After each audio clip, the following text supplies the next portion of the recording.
High everyone, top 1000 GK জিএসের 1 নম্বর প্রশ্ন হল, নিচের কে সংস্কৃত ব্যাকরণ লিখেছিলেন? Option A Kalidasa, option B Charak,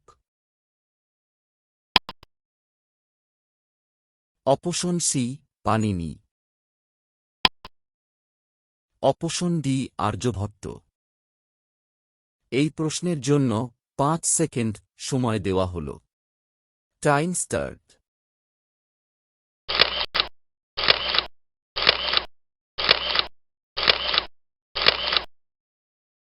সময় শেষ।